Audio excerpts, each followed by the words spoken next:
There are plenty of Chinese IEM manufacturers.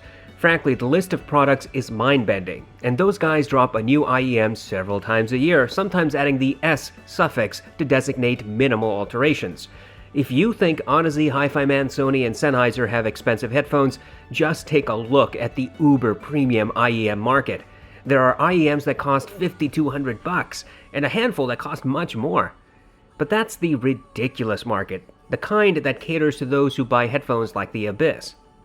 I sometimes get asked for recommendations for IEMs under $500, and in my opinion, I see so many decent options under $150 from China that I rarely discuss pricier alternatives. But I do have a couple. My first is the Light Harmonic Mira, which I think is a decent option for its price. My second is an IEM that I acquired a few months ago. It is the Final Audio B2. It is $300. Today, we take a look at the B2. Does its performance warrant the price tag? Final Audio has a lot of products, actually a headache-inducing number of options. There are IEMs galore. Oftentimes it gets rather difficult to understand how to differentiate among them. The B2 is in the B series, obviously. There's the B1, the B2, and the B3. The B1 is $600 and the flagship of that line. The B3 is the middle kit, and the B2 is the entry-level option. Now, you might be a little confused why the B2 is actually the third in line, and you'd have to ask Final Audio for an answer. It's a stupid marketing blunder. But the prices for each product immediately tell you where they are supposed to sit, at least from Final Audio's perspective. Final Audio says that the B2 has close vocals. In fact, they say that the vocals are so close that the respiration can be felt, reproducing the nuance and inflection of the delicate sound of each musical instrument. They also say that the B2 is particularly suited to rich spatial recordings. Final Audio recommends the B2 for classical and jazz music. If you go to the B2's webpage, there's a lengthy description of Final Audio's design philosophy for this IEM. Most of the statements are confusing mumbo-jumbo, but it's entertaining to read through their word salad anyway. In fact, Final Audio clearly spent an unusual amount of time explaining every part of their IEM. Moreover, they have explanations for even the accessories in the box. On the one hand, some of this stuff is unnecessary, and on the other hand, it's quite refreshing. Final Audio stresses that the B2 requires burn-in of 150 to 200 hours of ordinary use, and after that period of use, the IEM will have the level of sound quality for which the product had been originally designed. I roll my eyes every time I see a manufacturer using burn-in as an excuse. Burn-in is not effective. But, just for the sake of argument, let's assume you think burn-in is meritorious. If so, let's take a moment to break down Final Audio's recommendation for 200 hours of burn-in.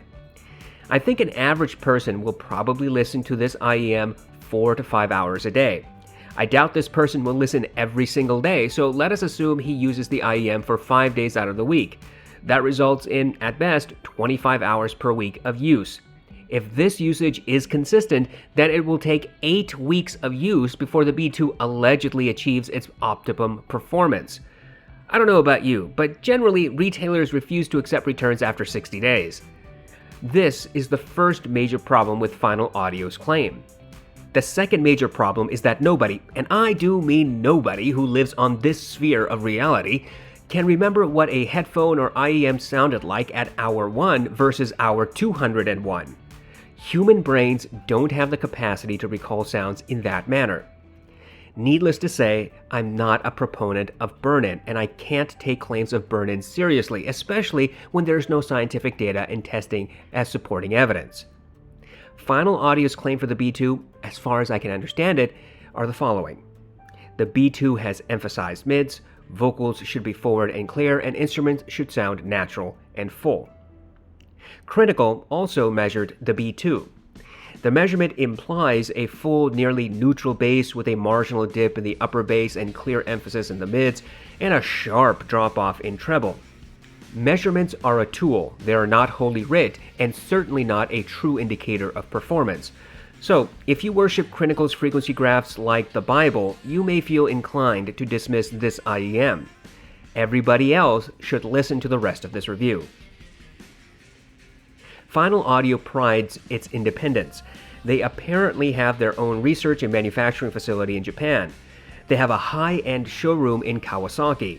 On their website, Final Audio says that if you want to visit the showroom, leave your kids at home. Bonus points for Final Audio taking a stand against children. Anyway, Final Audio evidently controls every nut and bolt of their gear. As such, we expect superb build, and any failures are directly Final Audio's responsibility. The B2 is made of steel. It is smooth and has a unique design of sharp angles, but there's not a sharp edge anywhere on this IEM. The B2's housing is two pieces screwed together. Final Audio says this allows for easy access to repair. The B2 comes with an MMCX cable. It's basic in looks, but boy is it excellent. The cable is flat, a perfect length, and does not tangle. Moreover, there's very little harmonics when you rub the cable on your clothes or other surfaces. As cables go, this one is not flashy, but it is built really well. As far as comfort is concerned, I was pretty surprised at the B2's secure, fatigue-free fit. Final Audio includes ear hooks you can attach to the B2 for a more stable fit if you want it. I never needed those. Whether I was casually wearing them at my desk or on a walk or out on a jog, the B2 remained in place and rarely required readjustment. However, the fact that Final Audio gives you ear hooks just in case is a sign of a company whose thinking is, in fact, complete. The stock ear tips are also rather comfortable. They're all silicone. You get 5 different sizes, so you should find a pair that actually fits you. Let's be frank, for $300 you should get a lot for your money. Flashy boxes are nice, but not really the point. I think value starts appearing when a company provides you things that you can actually use. Here, Final Audio hit all the right notes, I think. You get plentiful ear tips, you get an excellent cable, you get sturdy construction, and you get a useful, easily accessible case. The fit and finish is thoughtful. I wouldn't say it is amazing or the best, but I will say it is meaningfully and tastefully done. I think the B2 is a very comfortable IEM. On the grand scale, I think that the Blonde BL03 is the most uncomfortable IEM I have ever worn. The light harmonic Mera is one of the most comfortable. The B2 is similar to the Mera in comfort. In terms of usable accessories, once again, the BL03 is hands down the worst IEM in my experience. The Mera, for its price, is among the best. The B2, I think, sits up there with the Mera. The bottom line is this. The B2 is well built, sturdy, and has good accessories. Comfort is a personal issue, but I find these to be quite agreeable. To test the B2, I decided to pair it to the Low-2-Paw S1. This amp DAC is neutral, but has the added functionality of EQ presets. I played music through Amazon Music HD. I used the stock cable and ear tips. I achieved comfortable volume at step 70 out of 100 on low gain, and I achieved similar volume at step 30 on high gain. The initial sound test was conducted without any EQ applied and the S1 on its neutral setting.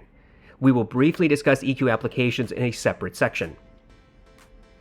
The bass response seems to be very close to neutral with average decay and clarity. In Mountains by Hans Zimmer, the song starts with a sub-bass rumble. That rumble gets louder every second, and its reverberation should be heard by 10 seconds into the song. The B2 recreated that rumble right on cue. The rumble was audible and had accurate reverberation. The reverberation lingered a few seconds before dying off. At the middle of the song, there is a crescendo when the organ plays at maximum and all the instruments play over each other. The B2 presented the organ powerfully. Its tonality cut through the mix without being shouty or harsh. Instruments melded significantly, however, and it was not easy to differentiate among the various instruments. The rolling thunder effect was audible and not elevated. It seemed accurate, I think. When the vocals chime in at the near end of the song, they were perfectly clear and seemed just one step ahead of the mix. In Conquer by Overwork, there is a rolling marble sound at the beginning of this track. The B2 recreated that detail clearly. The marbles are supposed to pan from right to left to center, but the B2 kept that sound dead center. There are multiple drums in this mix, and the B2 recreated them with precise, hard slam. The drums tended to meld, creating a thick analog-type sound. However, nothing sounded veiled or shrouded. The synth was precise and not fatiguing. Indeed, even at excessively high volume, the B2 did not distort the drums and did not cause the synth to become harsh. I listened to several hip-hop songs including Pure Water, Uproar, New Patek, and Reel It In. Every hip-hop song I've heard has a subwoofer effect. You should hear that emphasis, sometimes even feel its reverberation, but it should not overwhelm the other instruments. The B2 recreated the sub-bass, but it seemed just a little underemphasized. This could be my personal preference creeping in, so take that with a grain of salt. Regardless, it is obvious that sub-bass is present without distortion. Sub-bass and mid-bass meld slightly, and mid-bass is more emphasized. Mid-bass slam is quick and hard. Vocals are easily 1 to 2 steps ahead with the requisite sparkle. Surprisingly, the vocals did not appear to be shouty.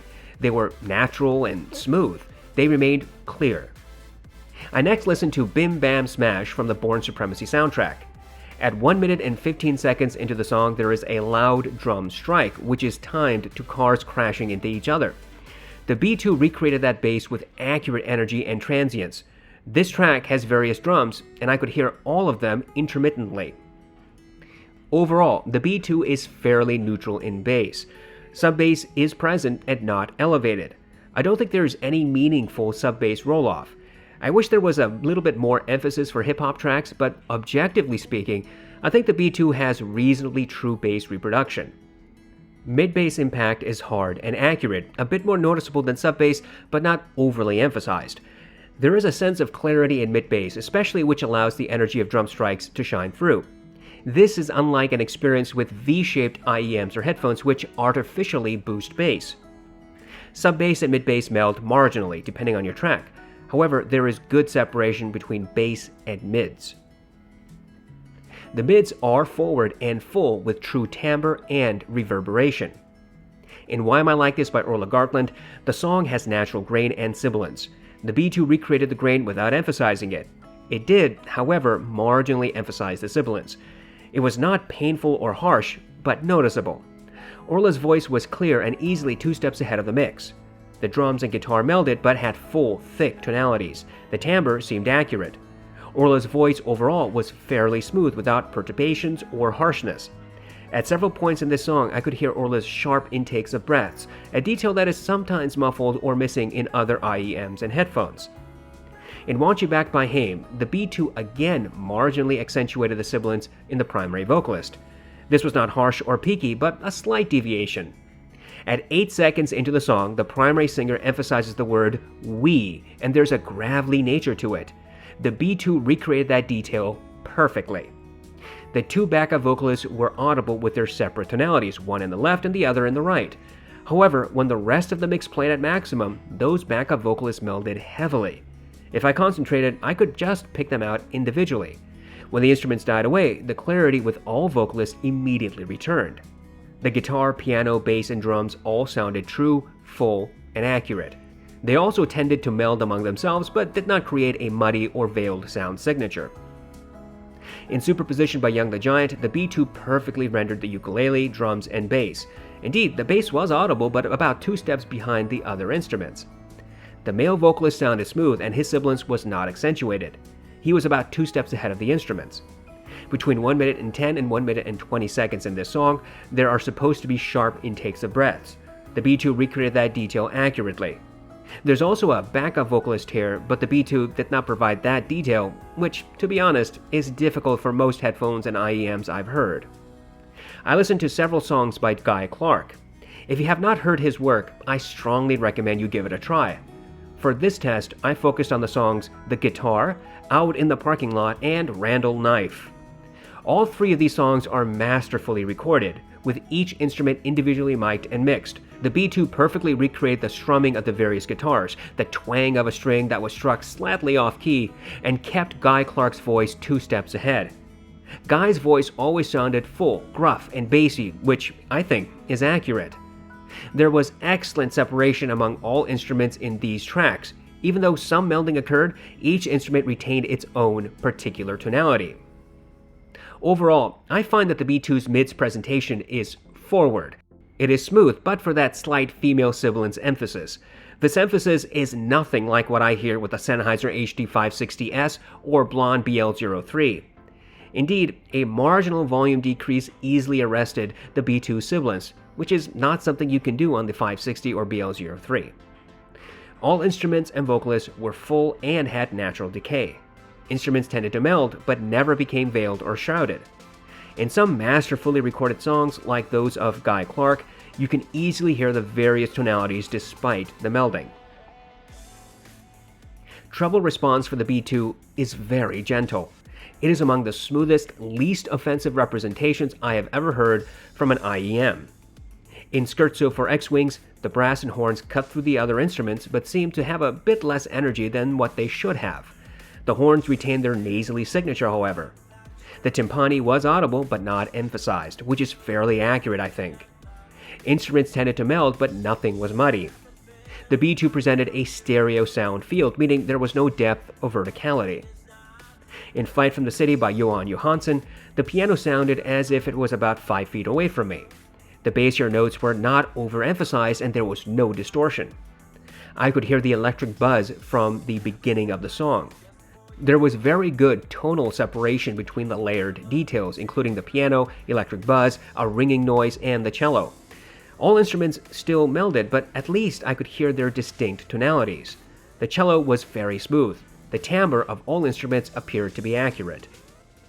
I could hear the creaking of wood on the pianist's bench and the shifting of the cello.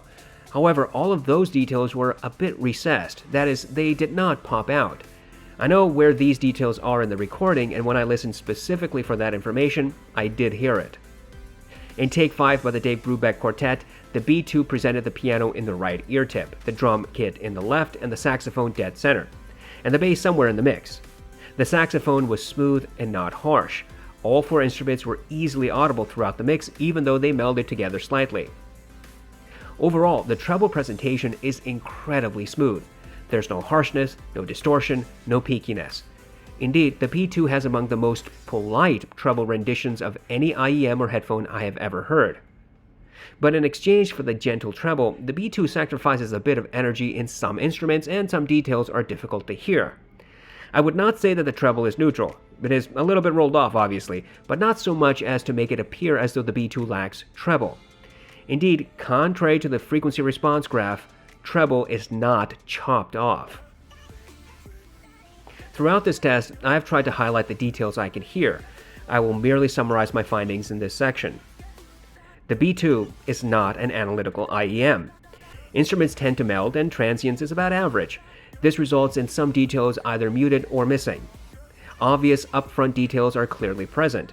More subtle, nuanced details are recessed, and any track with complex layered details will sound a bit claustrophobic because of the various sounds blending together.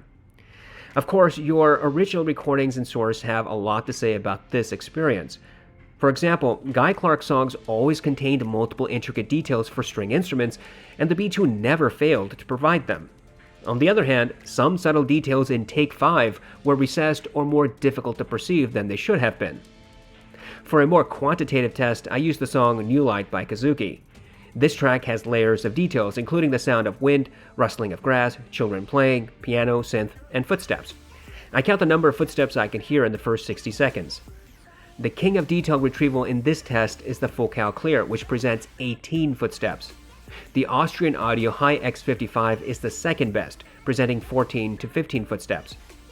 To put the B2 in context, I'll also list the footsteps I hear on other IEMs. On the BL03, I heard 5 to 6 footsteps. On the BL05 and the TIN T2 Plus, I heard 6 to 7 footsteps. On the TIN T2, I heard 7 to 8 footsteps. And on the B2, I heard 5 to 6 footsteps. The B2 clearly presented the first footsteps at 11 seconds into the song, but every subsequent footstep was a little difficult to perceive. This is fairly consistent with the way I heard details in my test playlist.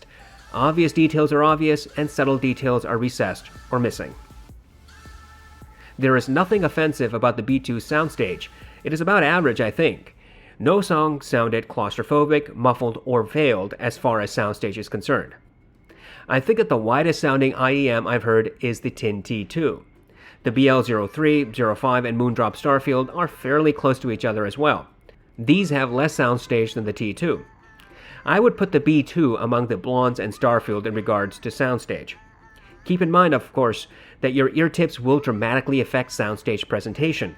If you prefer foam ear tips, your Soundstage might decrease. If you use SpinFits or other third-party ear tips, there might be a slight adjustment in the other direction. One of the reasons I chose the PAW S1 as my testing DAC amp is because it has over a dozen EQ presets. I played various tracks and shuffled through the S1's EQs. I wanted to hear whether the B2 rendered noticeable changes and if those changes resulted in distortion or muddiness. The B2 does in fact render sonic differences among the presets, except for the near field and far field options, which sound identical. Some of the EQ presets created a muffled or muddy signature, however. This is partly because of the tracks I used and partly because of the S1's baked-in EQ parameters. Regardless, the B2 takes to EQ fairly well. If you like to create EQ presets on your source device, then you'll get a reasonable play with the B2.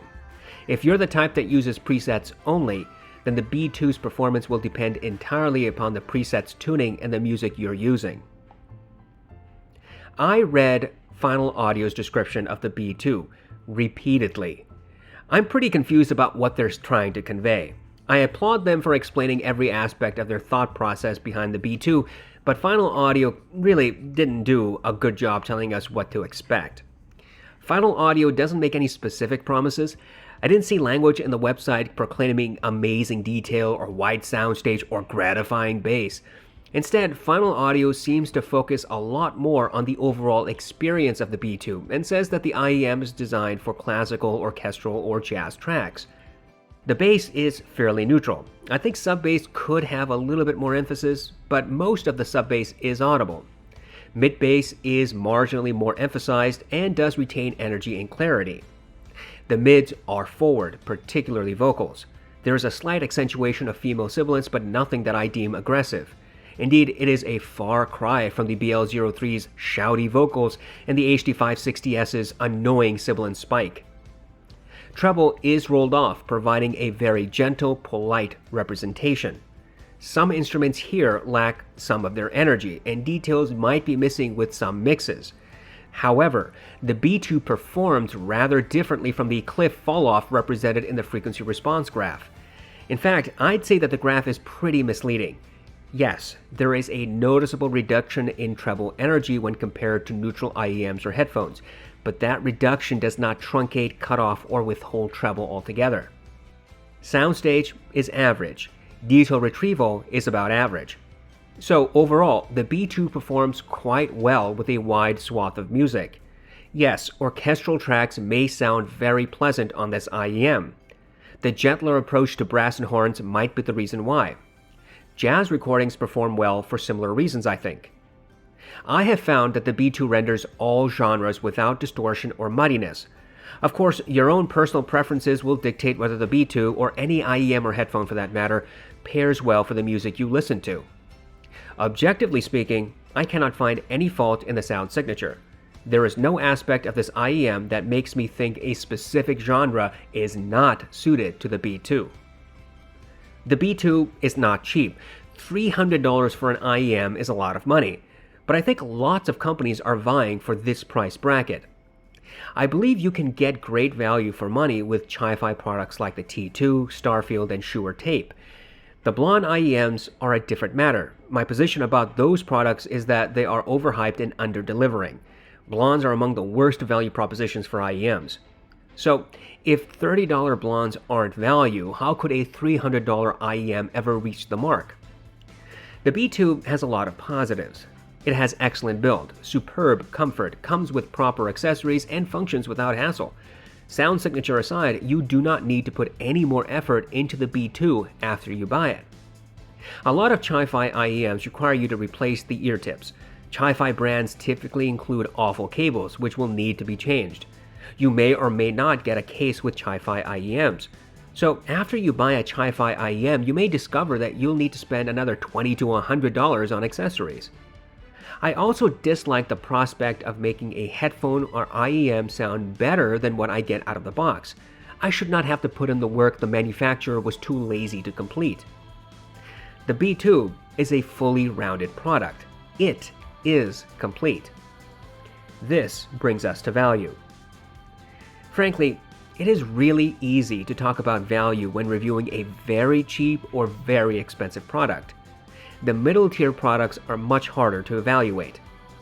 If a middle-tier product, say between $200 and $500, does things competently, then value basically comes down to features and sound signature. I'll give you two examples. First, the Campfire Audio Andromeda. These are about $1,100. They've got much hype. I reviewed these a few months ago and found they don't really have any physical faults. The Andromeda come well accessorized. They have no faults in the sound signature. But I concluded that there's no objective reason to spend $1,100 for an IEM, and the Andromeda doesn't offer anything to justify that price tag. The second example is the TIN T2 Plus. This $50 IEM is a refinement of the original T2 and corrects some of the T2's shortcomings. The Plus is not a perfect product, but I found that it is very good value for what you get. You don't need to spend more money on getting proper accessories since the stock accessories are agreeable. But do you see the issue? When companies like Campfire Audio sell ridiculously priced products, it's easy to poke holes in their purported value proposition. And when companies like Tin Hi-Fi produce sturdy products with decent sound signatures, it's very easy to excuse their minor shortcomings because of the low price. The B2 does not do anything that another product has not already achieved. I'm quite sure there's another IEM out there under $300 that has a similar sound signature to the B2. Off the top of my head, I'd say that the Shozy Form 1.1 will get you a fair approximation to the B2's sound. The Richo and Peacock Spring 1 is another option. Of course, neither the Form 1.1 nor the Spring 1 do exactly what the B2 does. But do the sound signature variances justify spending another $200 for the B2 when there are cheaper alternatives from China? I can make an argument in both directions. I could say there is no justification for $300 when you can get a sound signature close enough to the B2 for 1/3 the cost. In the alternative, I could argue that the B2 presents a different tier of experience. You get a Japanese engineered, Japanese manufactured, Japanese tuned IEM and one with excellent performance. Truth be told, I can't say that the B2 is a bargain. Clearly, we have seen well-built IEMs for a fraction of the price. And the B2 doesn't really have any features that keep it apart from its cheaper competitors. However, neither can I say that the B2 is terrible value. This is where the middle tier bracket gets difficult. My position is this. If you think you would enjoy the sound signature of the B2, then it is a very good IEM to consider. You would pay $300 for a Japanese product, and it may be a pleasant departure from your Chi-Fi or American IEM collection. Here's my bottom line. I do not regret buying the B2. In fact, I'm rather glad I did. This makes me seriously consider the B1.